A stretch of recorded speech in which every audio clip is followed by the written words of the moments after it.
lovely panelists from Wasatch Beekeepers Association. Hi, everybody. Hi. So I'm going to have you go around and tell us your name, how long you've been in beekeeping, a little bit about that, and then your particular involvement with the Wasatch Beekeepers Association. So I'm going to start with Julie. Hi, Julie. Okay. Hi, how are you guys? Good. So my name is Julie Arthur. I've been a beekeeper now for 4 years. I started the summer that I turned 50. My husband asked what I wanted and I said a beehive. So I'm currently the public relations chairperson and the swarm coordinator for the Wasatch Beekeepers Association. I got involved with them right away. They were a great help in just getting started in beekeeping here in the Valley. And I'm actually in my car today, and I apologize because we're running a candy board workshop. So if you're a beekeeper and you need a winter candy board, you can come out to the candy board workshop today and we can get you a candy board made for your beehives. And so I had to step outside because we had a lot of people in waiting for candy boards. And so I'm in my car, so I apologize for that, but I'm glad to be here. Thank you for having us. Yeah, thank you. And next, let's hear from Susan. Hi, Susan. Hi, I'm Susan Knudson. I'm a second-year beekeeper. I started with beekeeping in mini hives, and that's been an adventure. I am the web editor for the Wasatch Beekeepers, which is kind of nice because I get to listen to everybody and learn from them on the board. Yeah, your website looks beautiful. I was admiring it. So good job. All right, Veldon Sorenson, the president of Wasatch Beekeepers Association. How's it going? It's going well. Thanks for having us on. It's always nice to be able to spend some time talking about bees. I started in beekeeping. Actually, I was living in Canada at the time when we had an issue come up with pesticides impacting bees on Prince Edward Island. So I started as a researcher, just looking at bees, trying to find out what the issues really were. And I got hooked on, as I was reading more and more about these bees and the way that they worked, I just was fascinated. And so when we got transferred to Utah in 2003, I purchased my own hives rather than just doing research with them and then giving them back to the individual at the end to take care of. I got my own bees. And of course, being a first-year beekeeper, I thought I knew everything because I've been doing research for so long with them. I lost both hives the first year. And so I said, okay, there's more to this than what I have read in books. And so I got involved with Wasatch Beekeepers. And so that's kind of my backstory. So I retired 9 years ago, and it's just a full-time hobby that I just really enjoy. So, and it's nice to be able to teach other people about bees. And I have to give a shout out to Julie and Susan. This is a volunteer organization, and everyone pulls a lot of weight to be able to make this successful. So like Julie's giving up her Saturdays, Susan's giving up her Saturday morning. We do this to help other people, help other beekeepers become better. And so you can see that the passion that all of us have for this hobby. So thanks for having us on and letting us share our, thanks for letting us share our passion with you.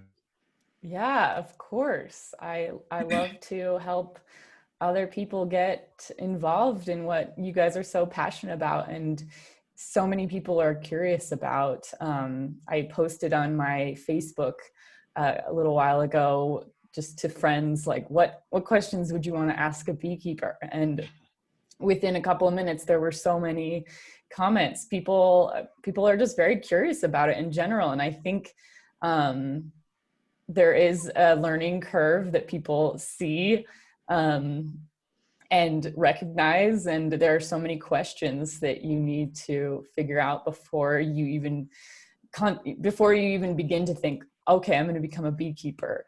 The first one that came up was, how much space do you need in your yard to be a beekeeper?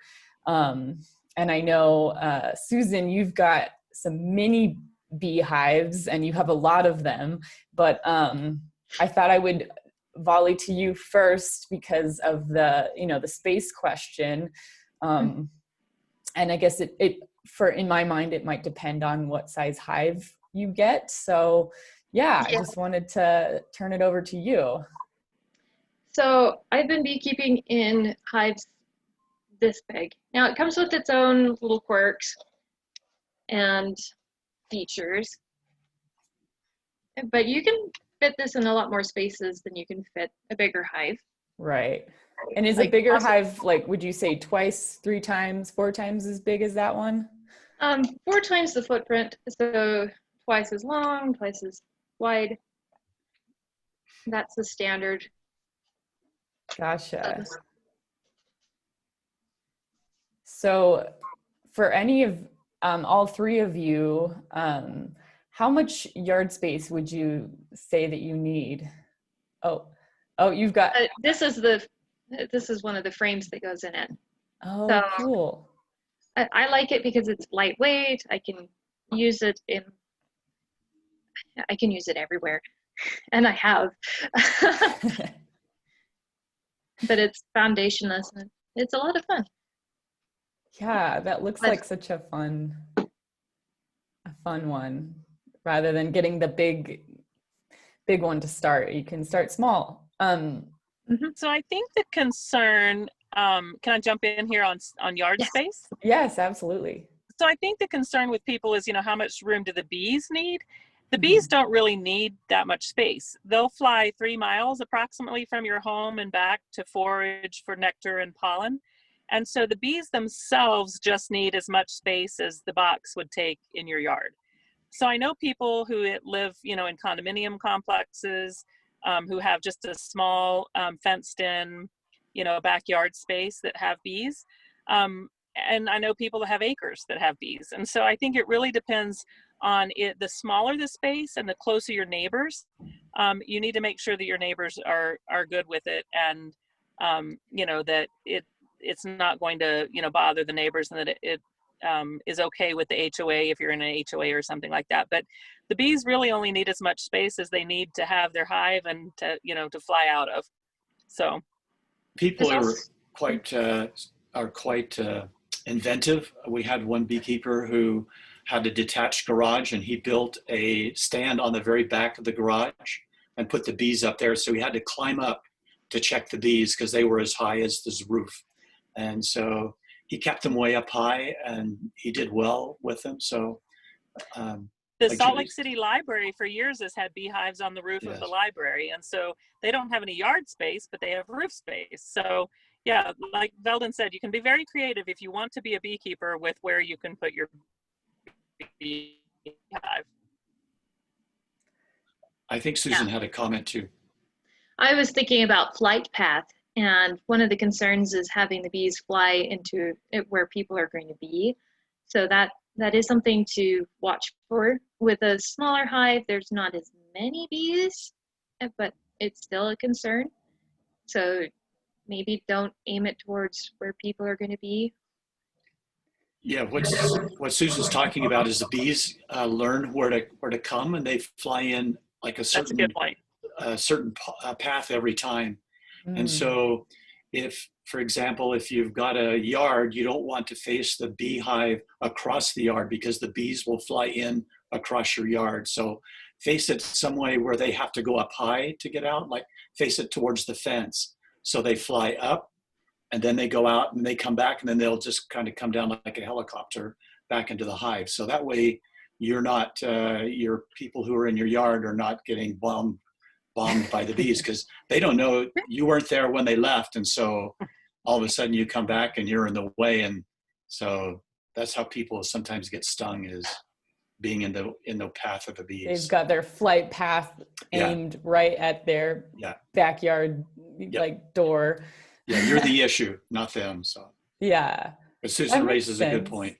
So so you aim the opening at kind of the back of your yard, is ideally, or just where people wouldn't be. That's or against a fence or something. Yeah.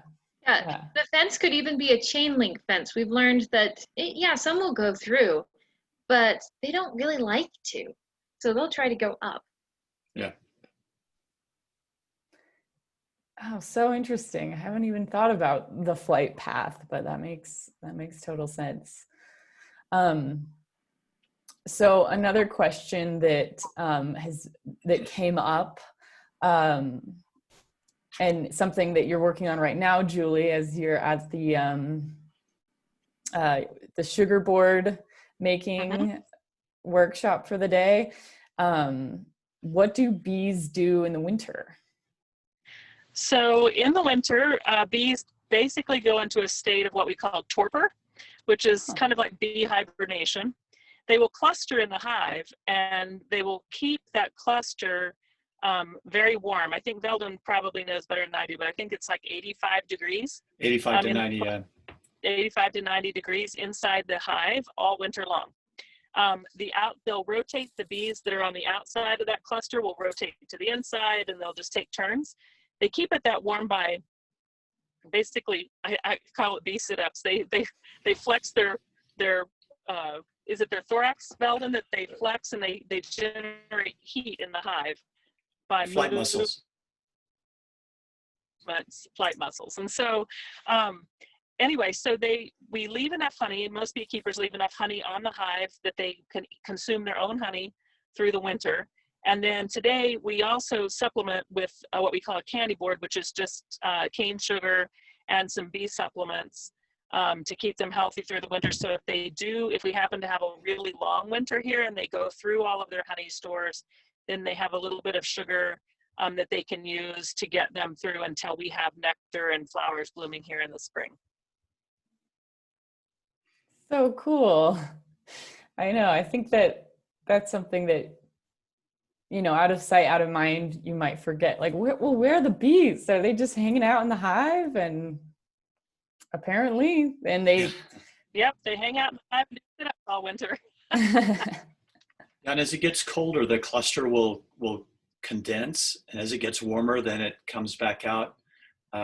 It's just kind of a moving thing because the biggest concern beekeepers have is that it turns 60 degrees in February or January, and then plummets back down to 17 minus 17 degrees. Because that happens as the bees, it takes them a while to expand, and then it takes them a while to get back down. And sometimes if it gets really warm and then it gets cold, really cold afterwards, the bees can't get clustered back together. So they're not warm-blooded like we are, so they don't maintain an internal temperature like we do. So they're really susceptible to the outside temperature and weather.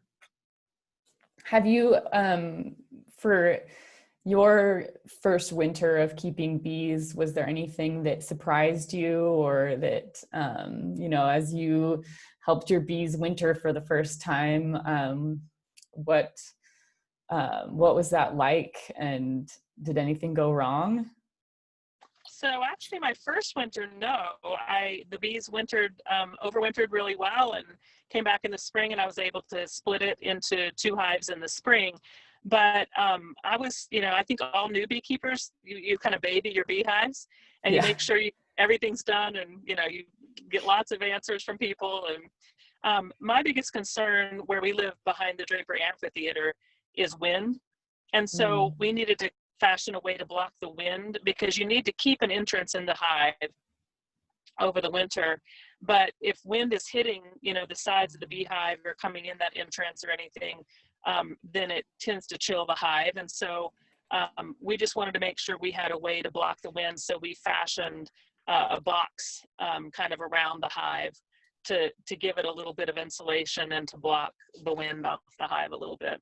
So that's the biggest concern about, overwintering where we are, and snow. And so if the snow got very deep, we haven't had too many real deep snows where we are in the valley. And so in the last 4 years. And so, but if the snow gets super deep, then, you might want to go out and kind of clear the entrance from snow or something like that. But it hasn't been too bad. You just have to make sure that they're, ready to go into winter. The big piece of that is treating for varroa mites, which is a big problem for beekeepers. And as long as you've, treated for varroa mites and they go into winter healthy, it's not impossible to get them to come through the winter here successfully. Gotcha. So there are still, what this jog or made me think of this. So you said you want to clear off the entrance to the beehive. Are bees coming in and out in the winter, or is that just kind of for ventilation? Only if, well, it's for ventilation, but if it gets above 55, so let's say we have a snow, but then it starts to warm up a little bit, but there's still 2 feet of snow on the ground, but you have a day that might get over 55, then yes, the bees will break cluster and go take a cleansing flight and then come back into the hive. Oh. Yeah, cleansing flight means they go out and poop. Just so everyone knows what we're talking about. But when it's too cold, they just stay in there, and Yeah. that's where that all happens. Wow. Oh, they hold it. They hold it. Yeah. It really is kind of like a bear in hibernation in a way. They go into torpor, and sometimes people will look at a hive and think it's dead, think the bees in the hive are dead, and they're actually not dead. They're basically in a winter sleep, and so once they warm up, they'll revive. Yeah, that's just so interesting to think about. I guess we just, we think like, oh, yeah, I they're don't know. just fascinating creatures. They really are. Yeah. So is there ever a case where it gets too cold in the winter and you've lost a hive? Usually it's not from too cold. It's usually because they broke cluster and it got really cold afterwards. They couldn't get back together, or somehow they get disturbed. Mice getting into them will cause them to die. I lost a couple of hives from mice. Or if it starts to drip water, somehow water gets in the hive. They can deal with a lot of stuff, but they don't deal well with water. So I think Susan had a comment. She's got the little hives, so she can give you some comments about how it is to overwinter in little hives. Yeah, that'd be great. Well, I still have to learn. So I kept mine indoors last year. I had them in my kitchen on a shelf. So every time it was above freezing outside, I brought them outside, let them out so that they could do their cleansing flights, waited until I thought they were all inside, closed it up, brought it back inside, put it on the shelf. And that was fun, but that might have been a bit stressful on them. They made it through-ish. Still had a queen, but they weren't able to raise brood. So I had to get more bees for them, and then they took off. So that's my experience, and that was just one colony. And this year I want to keep them outside. I know we've got plenty of people in the valley who have done it, so I'm asking them for advice.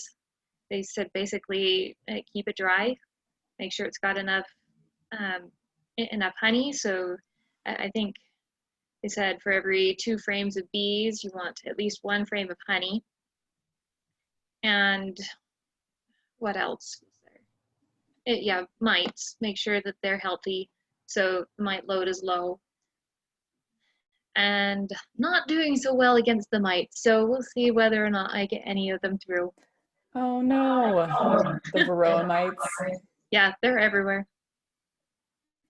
So you were saying that you have about 15 of the little boxes now?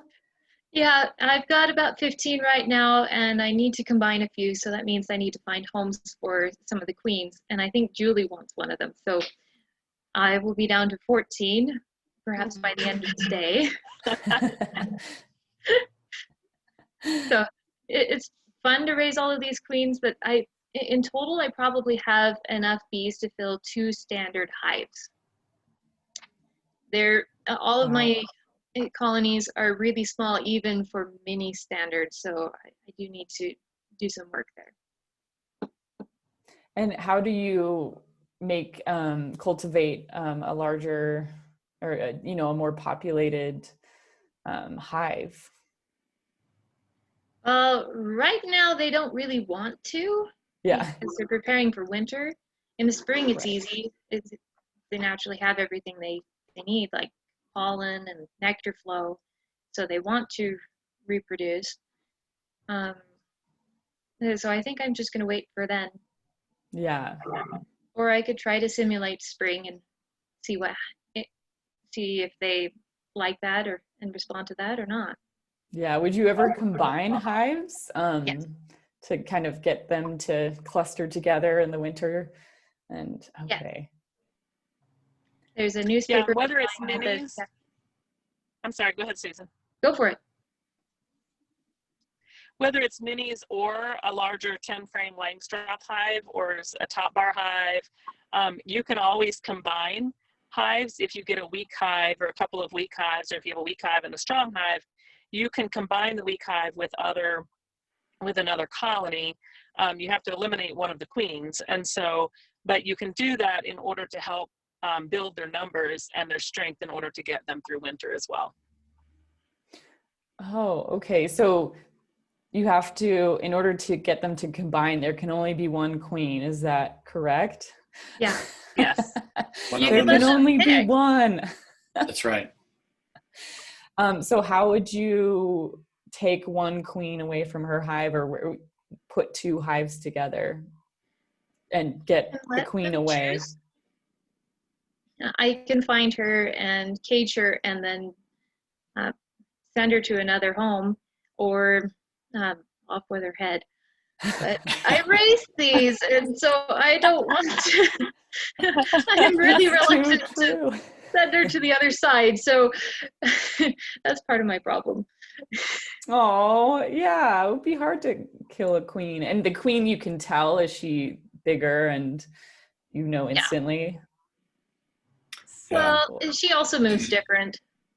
Oh. From the other bees. In what ways?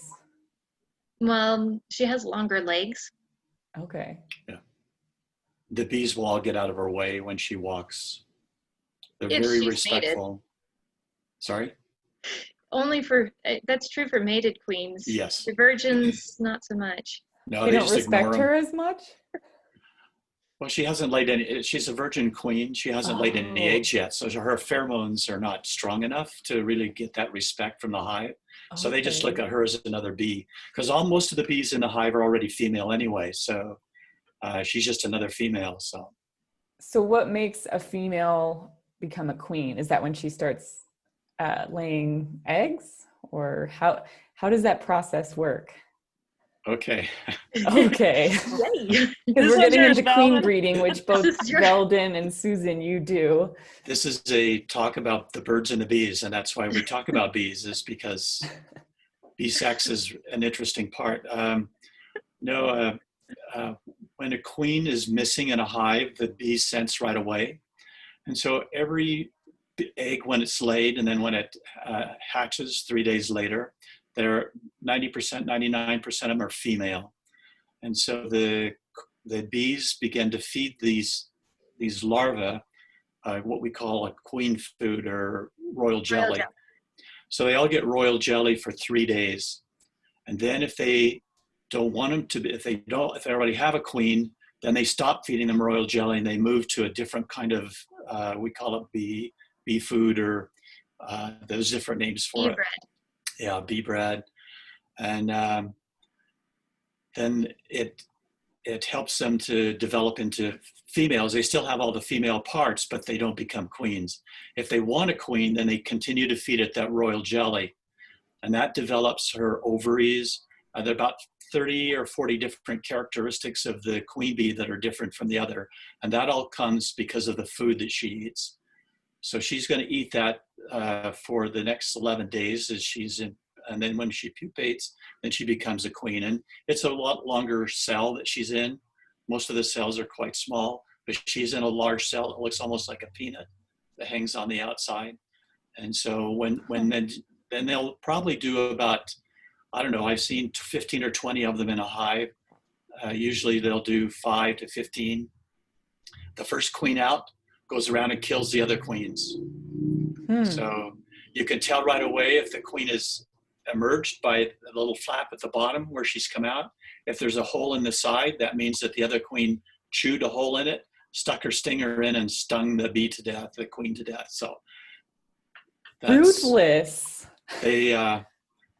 And sometimes we hear them if there's more than one or two in the hive, then one of them will finally kill the other one, and she they'll becomes fight the to new the death. queen. And that settles that. Settles that. That's why every now and then you'll be able to find two queens in a hive that seem to be getting along in different parts of the hive. It's maybe a little more common than we think, but for the most part, you only find one queen in the hive. Gotcha. Wow. So one of the questions we got from the chat from Rachel is kind of the opposite of what we asked with combining hives. How would you possibly, do you split hives ever? And how would you do that / how would you know when the time is right to do that? You need to have drones. So I think we're waiting for drones to at least be in the purple eye stage next spring. Is that what you wait for, Veldon? Yes. So if you find drone pupa in your hive and you open them up and you see that the pupa has purple eyes, then you know that they will be mature by the time the queen is mature and goes out flying. What is a drone? It's a male. Yeah. It's the male. It's a boy bee. Oh, I am so your average Joe with beekeeping stuff. That's okay. We didn't finish the bee sex story. That was only just to get the queen. That was just the beginning. Yeah, the virgin queen then will, after about 5 to 10 days, will fly, and she will fly into what we call a DCA, a drone congregation area, which is just a bunch of drones hanging out in a big circle. It's like dragging Maine. I don't know if you. I always say it's sort of like a frat party. Yeah. all the boy bees are up there flying around, and she flies into the middle of those boy bees, and they mate with her, and it takes about 3 seconds or a second, and when he ejaculates, it explodes. He pops because of the air pressure difference. So then he falls to the ground, and then the next bee takes his turn, and she mates with maybe 10, 15 drones. Then she takes all that sperm back and she stores it in what we call spermatheca, which are your organs alongside her ovaries. Uh-huh. And then she packs them in those spermatheca. And then when she's ready to lay eggs now, then when an egg comes down her vagina, then it's fertilized. If she doesn't fertilize it, it becomes a boy bee. So, and she can turn that off and on depending on what the hive needs. Boy bees usually are down to the bottom of the frames because they're a much larger bee. And so they're down there, and she just moves down there, lays a bunch of drone eggs, then turns the sperm back on and starts laying females again. So it's amazing. So that's amazing. Did I miss anything, ladies? Sorry. I think that's good. So back to splitting a hive. So if you want to split a hive in the spring, like Susan said, you need to make sure you have at least some drone larvae in the hive so that there will be drones for her to mate with, for the new queen to mate with. So when you split a hive, what you're basically doing is you're taking part of the resources, like approximately 5 frames of resources from the existing hive that's made it through winter, and then you can split it into a hive, a new hive body in the spring. And so you'll take 2 or 3 frames of pollen and honey and 2 or 3 frames of eggs, and you need to have eggs in that 1 to 3 day age, right, so that they can create a new queen. And so you move those to a new hive along with the bees that are on those frames, and then they will create a new queen out of an egg that is, as Veldon was saying, 1 to 3 days old. That's one way of splitting a hive. The other way is you can actually take the queen and the resources to the new hive and let the old hive raise a queen. As long as you've left a frame with the right aged eggs in there, they'll raise a new queen. So there's different ways that you can split a hive. You can also just take some resources and purchase a new queen right away if you want them to get a little bit faster start. So there's different ways you can do it. And in the spring, if your bees have made it through winter, splitting a hive is a swarm management tool. So if you don't split your hive and it's made it through winter in good health, it will grow very, very fast in the spring. The queen can lay 2,000 to 3,000 eggs a day. Wow. And so those bees, that hive will populate, just a population explosion in a matter of, 21 to 30 days. And Yes. so you need to make sure that you split that hive so that you can try to keep it from swarming. Yeah, swarming is another way of making more bees. The queen takes off with a bunch of her cohorts and forms a new hive somewhere. You'll see, I don't know if you've seen swarms, they're hanging from bushes and trees, and sometimes they land on a car. So our fence posts, they're quite amazing, actually. And that's part of something that you guys help with, is that right? Mm-hmm. Yeah, Julie is our swarm amazing swarm management queen manager. tactics. This last spring was crazy, but we had a pretty mild winter last winter, which led to pretty good overwintering of colonies locally. So we had probably one of the biggest swarm seasons we've had in a long time this past spring. I would say probably 20 calls a day roughly in April.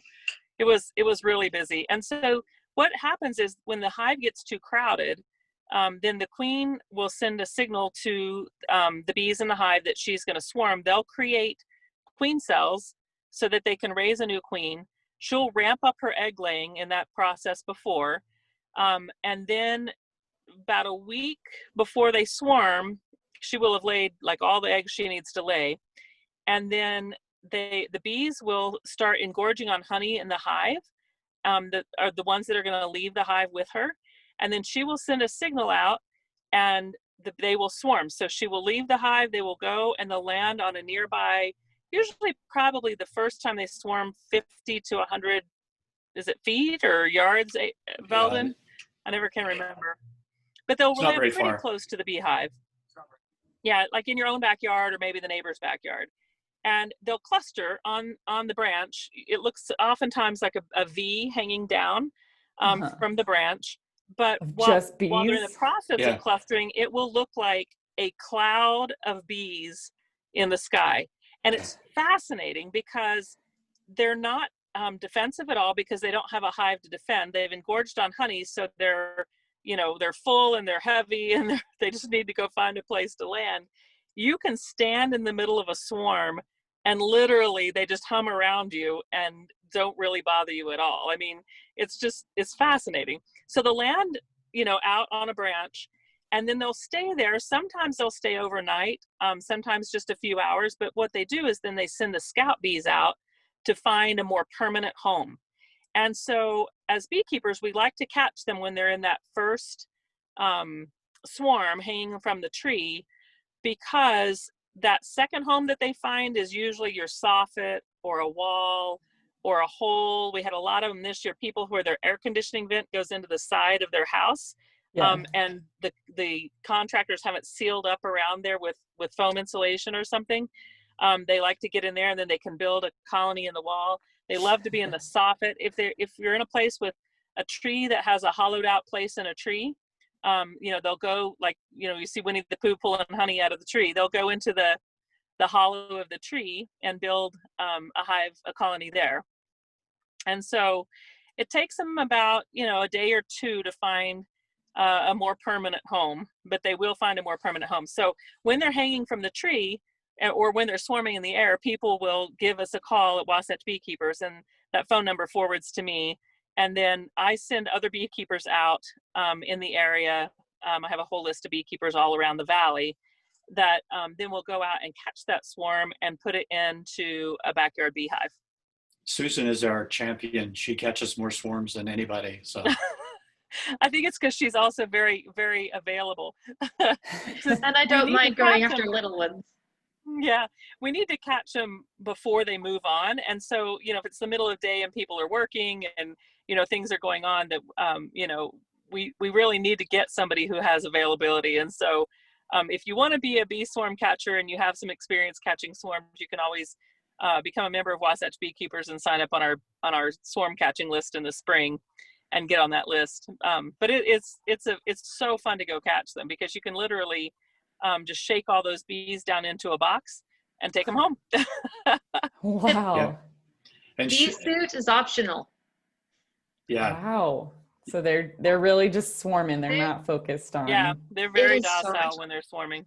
And Julie gave a lot of credit to the weather. I like to think the Wasatch Beekeepers had a hand in helping people to control the mites so that they had stronger hives going through the winter. That's what I like to think we did. So That's a good point. That's a very good point. So another question that came up from the chat was about how beekeeping will affect other insects that might live in people's yards. For example, the question was, would having bees attract more wasps or deter more wasps? What is their relationship with other insects in people's yards? I guess maybe from your own experience too. who wants to start? I have a lot of You want to take that, Veldon? I have a lot of osmia bees and blue bees, and so I have 4 hives in my backyard, and I don't have any issues with the native bees. There seems to be enough food around for both of them. In fact, the ground nest bees are nesting right in front of my beehive, so I've never seen. We see sometimes on the flowers, the honeybees will chase the others off, but I don't see that very often. Usually they're focused on different flowers. So I don't know, Susan, Julie, any comments? I've seen the opposite. The honeybees get chased off the flowers by, in particular, the wool carder bees, Yeah, the chasing carder bees. everybody else. Yeah, the carder bees are amazing. They're terrors. Carter bees, you said. Wool carder bees. Wool carder bees. They're not actually native. They were introduced here somehow. From England, yeah.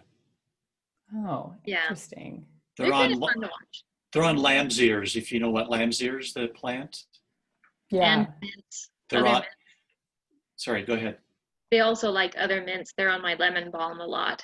And lemon bee balm. They love that. They had too much competition with the basil, though. So while they tried to chase other bees away, they kind of gave up on that. Yeah, if you have lamb's ears, just go out to the lamb's ears and watch, and you'll see these native bees on there. Sorry, Julie. Yeah, I have a whole backyard full of lamb's ears. I see a lot of them.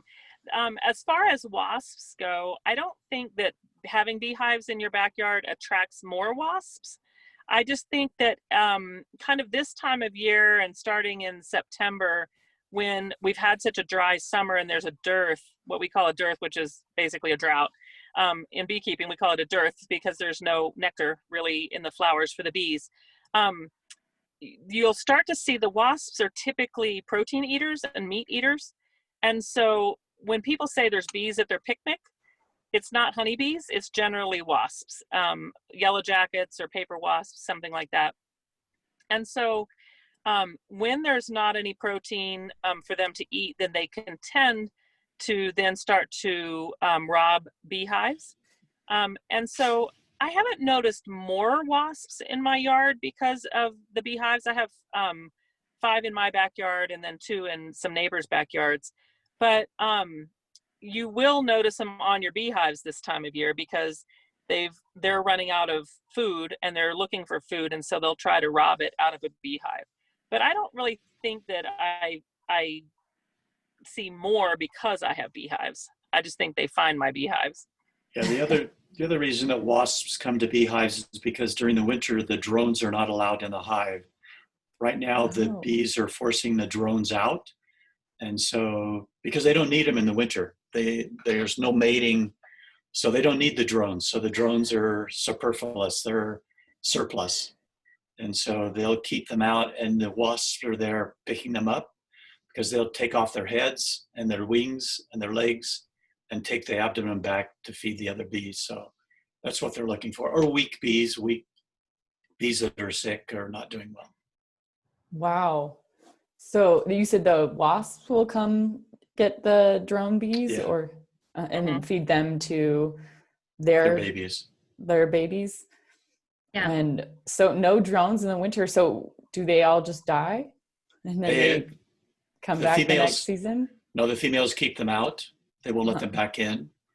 And so they just die of exposure. Yeah. Because I think they look at it and say, well, we could always make more. So we'll make more in the spring and we'll be fine. So You're replaceable. Remember that. absolutely. I taught a class one time. I went back to the frat party. I'm like, okay, it's kind of like frat party's over, boys. Go home.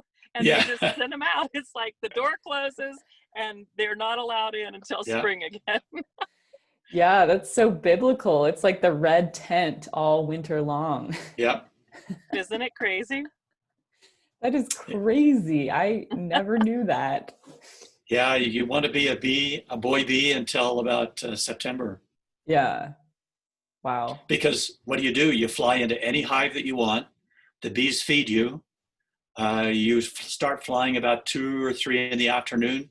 You look for these drone congregations and you fly around looking for queens to have sex. And then if you don't, then you come back and you eat again and watch TV, drink beer, whatever you do, and wait for the next day. So it's a great life if you're a drone until Yeah, Drones September. have no other job than to No. mate with the queens. Yeah. And so Oh. they are complete consumers in the hive. And that's why they don't want anything in the hive that is going to compete for the resources in the hive over the winter. So yeah, the boys are just consumers is all they are. They don't do any work at all. They don't Till make we any need 'em. honey. So we need them in order to mate with the queen. Here I was thinking bees are so busy. They look so busy, but I guess that's the female bees making honey, and then It the boy is. bees just fly around and look for chicks. You look for Yep, chicks. You that's got it. exactly. You could be a beekeeper now.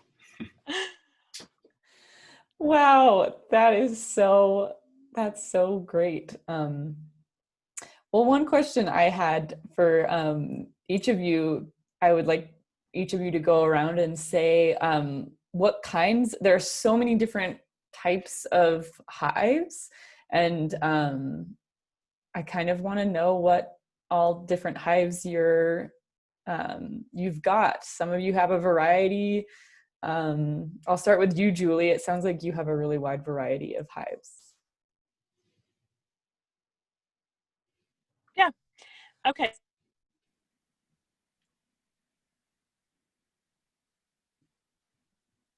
Oh no, it's frozen. Oh, We lost her. we Oh, lost are you her. there? Yep, we're here. Can you Oh, hear you're me? back. We Okay. almost lost you. Can you hear me now? Yep. Yeah, I know. I don't know what just happened. Okay. So I actually started with a flow hive, which, if you're familiar, you've seen that it was like at the time it was the largest Kickstarter campaign ever. They raised like $12 million in 2 days or something like that, and it was it's a typical Langstroth hive. So you use it. Its bee management is still exactly as it would be if you were starting with a Langstroth hive without the flow super. So we call where the honey gets put, we call that the super box. And so the difference is the flow hive has a plastic super that the cells are already formed. And so in theory, the bees would just fill that up with honey, and then they cap the cell. And then when you want to harvest the honey, you put a key into the top of the frame and you turn it, and then that cracks the cells. The honey runs down to the center and then out a tube at the bottom. And so it was a novel way of harvesting honey, and they marketed it as a way to easily get honey from a bee colony without ever having to disturb or open the bee colony or spin your frames or any of the traditional ways of harvesting honey. And it was a huge hit from the Kickstarter, campaign. They've had several iterations of improvements to the hive over the years. I have the very first version of the hive, and while it works and it's good, it doesn't really change how you need to keep the bees. And so I think that in the beekeeping community, the confusion came for people in that they thought they could just dump some bees in a hive, never have to mess with them, and get free honey, right? But the husbandry of the beekeeping is the same. You still need to treat them for mites. You still need to feed them through the winter. You still need to, make sure they have ventilation, all of those things. And so a lot of beekeepers were that started with a flow hive were a little bit disillusioned when they realized, oh, there's more to this than just getting honey, right? But fortunately, my flow hive did really well. It made it through the first winter. I did not take any honey from them the first year, but I did take lots of honey from them the second year. I was able to split it in the spring into my second hive. But then as my apiary grew, and I really wanted to learn more about different styles of hives and beekeeping, I bought a top bar hive.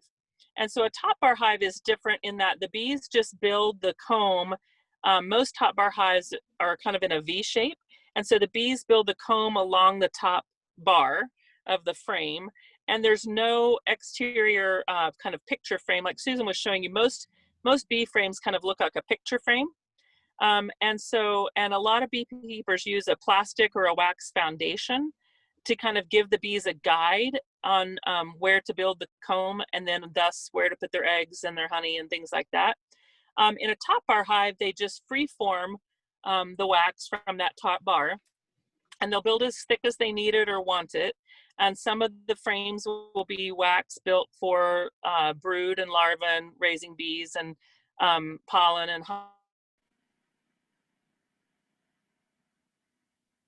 honey, and then some of them will just be. Oh no, it's getting a little shaky. Are you guys seeing that too? Yeah. Breaking up just a bit.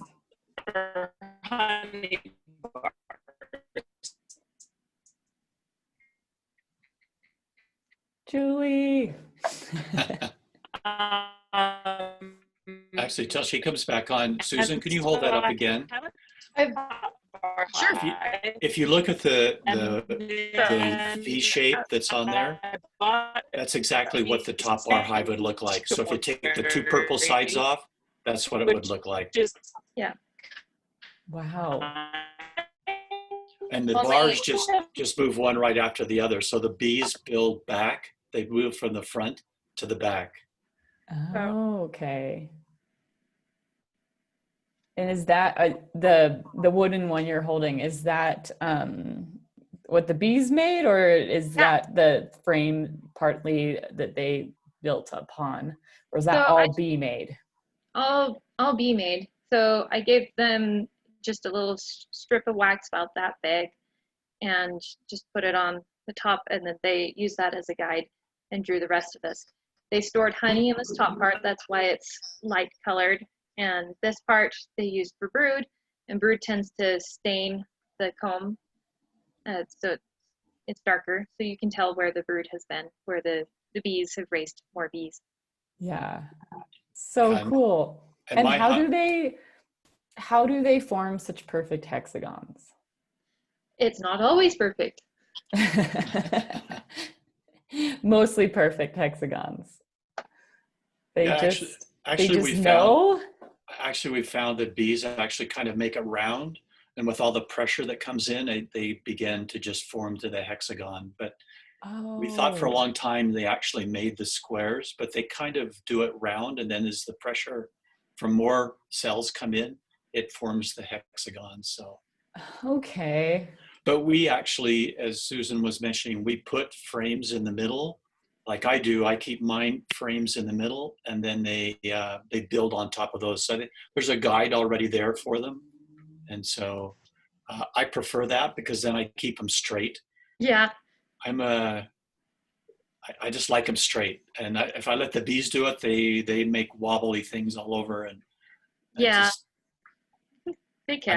I'm too ADD to let the bees do it on their own. Yeah, they can make a mess if you let them. And one of the things I like about these little frames is it's not too hard to fix messes. Yeah. So Right. you can take small pieces of comb that you think are they're workable. You can straighten them out and secure them with some rubber bands, and then the bees will fix it. Wow. Julie, you're back. Julie's back. Yay! Hi, Julie. Oh, we can't hear. I'm back. Can you hear Yep. me? I'm sorry. I don't know Yes. why the cell signal keeps going in and out. I'm sitting in one place, so it's kind of odd. So I could hear you guys. I think you just couldn't hear me. So, yeah, so that's the advantage of different types of beekeeping, is just different preference. And like Veldon said, you know, he likes that straight rows, you know. We lost you. Oh no. So the plastic foundation, you like, is that what you're Can using? you still hear me? Yes. Yeah. Now we Now can we hear you. can.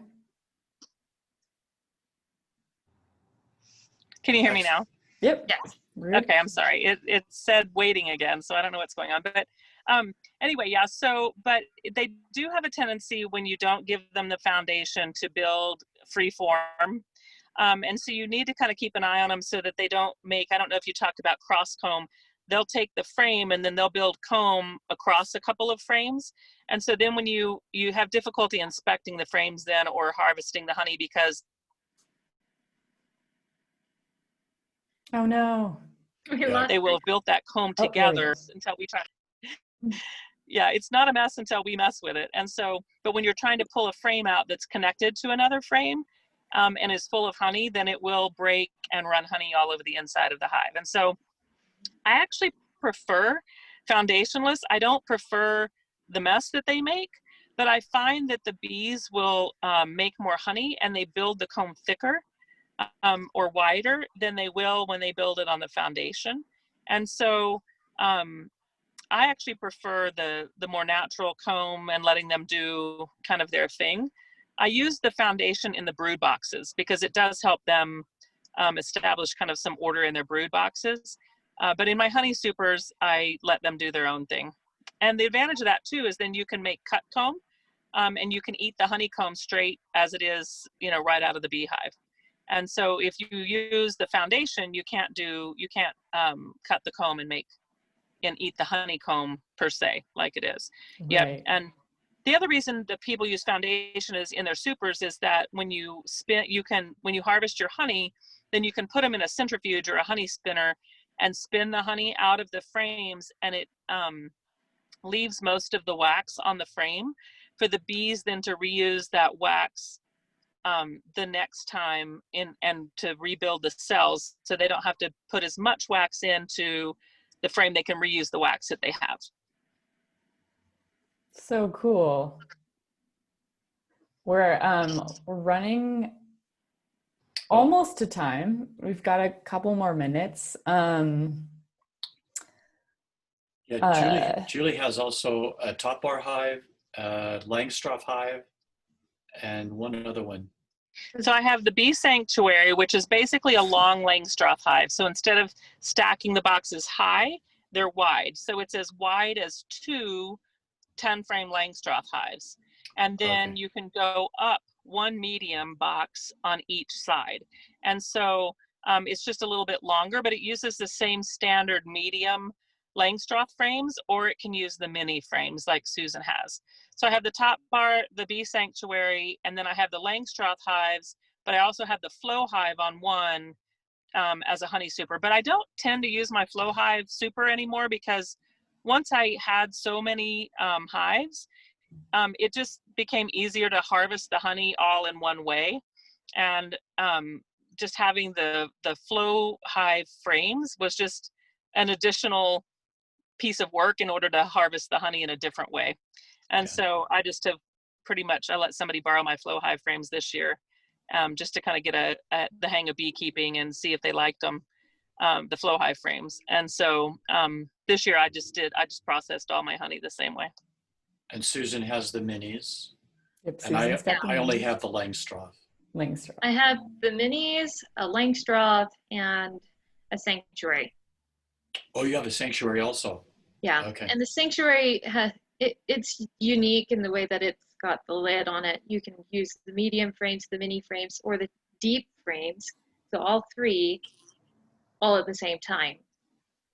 So I like that flexibility. Nice. But it has its quirks. Yeah, there's two other types of frames. There's a Waré, Wow. and a Waré hive is just a different basic type of management of the hive, and the way where you put the honey supers, you actually super the bottom box instead of on top. And then there's also a AZ hive. An AZ hive is a hive that's kind of built like a kitchen cabinet in a way, and you pull your frames, you open the door and you pull your frames out from a vertical position. And then is there another type that I'm forgetting? Layens. It has Layens hive, yeah. extra long, extra deep frames. Usually has the wooden sides on all sides. My sister's trying that one. Oh, interesting. I think she opted to do the double Langstroth deep style. That's more European. Yeah, I think it comes from Russia, or at least it's inspired that way. I love how much information I feel like we still want to know from this session. I want to finish off, you each go around, and if you have like one bullet point piece of advice for anyone who's either a new beekeeper or wants to be a new beekeeper, just one thought to leave them with. And then also, how can they get in touch with Wasatch Beekeepers? The website is probably the best way in. What is that website, Susan? Wasatch Beekeepers .org? .org. Okay, I'm going to put that in the chat. Let's start, Veldon, we'll go reverse order that we started with. Advice for any beekeeper or soon-to-be beekeeper. Okay, good. It's hard to give just one piece of advice, but let me do two. One is join Wasatch Beekeepers so that you've seen the people that are here or how passionate they are, and they want to help you. And so if you want to get a hive, I would suggest you join that. And second of all, realize you're going to have to take care of them. It's like getting a dog. You don't get a dog and then don't take care of it. So make sure that you take care of them. Be prepared to do your mite treatments. Be prepared to be out there every now and then and take a look, make sure that they're healthy. So those would be my two. Thanks, Veldon. Susan, what would you say? I've learned a lot from being a member of the Wasatch Beekeepers and just paying attention to what everybody does. I've learned from visiting different people and seeing their hives and how they manage. And I've been able to take some of that and apply it to mine. That's been nice. I've learned a lot from trying to raise queens. I have not mastered this. I'm going to be practicing more next year, but there's a lot that goes into it, and there's a lot that can go wrong, and it's also really fun when it goes right. If you want to learn about bees, try to raise queens. Yeah, cool. Thank you, Susan. And Julie, your advice. Yeah, so I'm kind of like Veldon. There's so many things you could say, but I think my number one thing would be, if you're considering it, watch a lot of videos. There's tons of YouTube videos, tons of information online. The thing that you're going to find is that you can ask one beekeeper a question and get 10,000 different answers. So there's a lot of ways to keep bees. There's a lot of ways that people think is right, and other people think might be wrong. It really just comes down to what you've learned. Get a mentor, find a beekeeper. If you join Wasatch Beekeepers, it's $20 annual dues, and we have a mentoring program where we can match you up with a mentor in your area that can help you learn. But I would really encourage people just to get online and learn about, what they're doing, and then get a mentor to come help them look at their hive and show them, live, you know, what's going on in their hive, and just don't be afraid, you know, to get into them and learn all you can about it while you have them. It's totally different, you know, to have them and learn than, you know, just watching videos and things. But watch the videos first, then join Wasatch Beekeepers and get a mentor. And I think the last thing would be, don't be afraid of them. Unless you have a violent allergic reaction, you know, where you have an anaphylactic reaction to, you know, stinging insects. You will get stung as a beekeeper. You can get a bee suit and wear everything you can and try to protect yourself as much as possible. But most people don't have that violent anaphylactic reaction to bee stings. And so don't be afraid to get into it, because really the thing I was most surprised about is how really docile most honeybees really are. And you can get into their hive and they don't really mind it unless they're having a bad day or they're queenless, or, you know, they have a high mite load or something else going on. You can get into them, you can work them, you can look at them, you can sit right next to the hive and watch the pollen coming in. And it's just a fascinating hobby.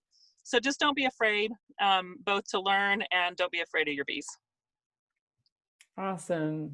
Thank you all. I really appreciate you joining me this morning, and hopefully we answered some good questions. And now when people have more, which they will, they know where to go. So thanks again. Yes.